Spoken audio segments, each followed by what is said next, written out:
Hello दोस्तों, नमस्ते। मैं शीला शर्मा, हमारे यूट्यूब चैनल पर आप सभी का स्वागत है। दोस्तों, आज एक मज़ेदार कहरवा गीत आप लोगों को सुनाऊंगी। दोस्तों, फुल आवाज़ करके गीत को सुनना और आप सभी को जैसा लगे कमेंट के माध्यम से बताना और ज़्यादा से ज़्यादा शेयर करना। दोस्तों, वीडियो को आइए सुनिए।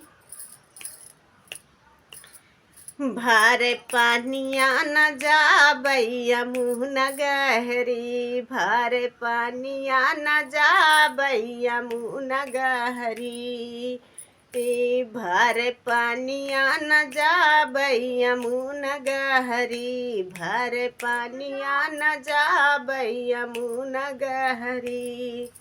पानिया भरात मोर ससुरु निहारई, पानिया भरात मोर ससुरु निहारई, मारै गुलेलवा फुटाथ गगरी, मारै गुलेलवा फुटाथ गगरी, तारा भी गैल हंगवा ऊपर चुनरी, तारा भी गैल हंगवा ऊपर चुनरी, भार पानिया न जाबैया मुँह न गहरी, भार पानिया न जाबैया मुँह न गहरी।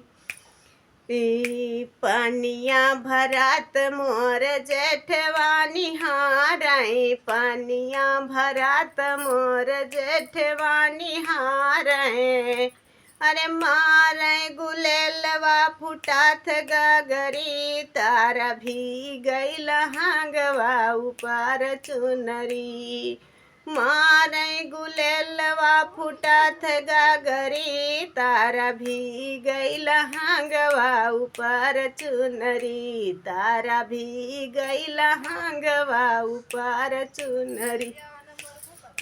भार पानिया न जाबैया मुँह न गहरी, भार पानिया न जाबैया मुँह न गहरी, पानिया भरात मोर देवरानी हारई, पानिया भरात मोर देवरानी हारई, अरे मारै गुलेलवा फुटाथ गगरी, अरे मारै गुलेलवा फुटाथ गगरी, तारा भी गैल हंगवा ऊपर चुनरी, तारा भी गैल हंगवा ऊपर चुनरी, भार पानिया न जाबैया मुँह न गहरी, भार पानिया न जाबैया मुँह न गहरी, पानिया भरात मोर स्वामी निहारई, पानिया भरात मोर स्वामिया निहारई,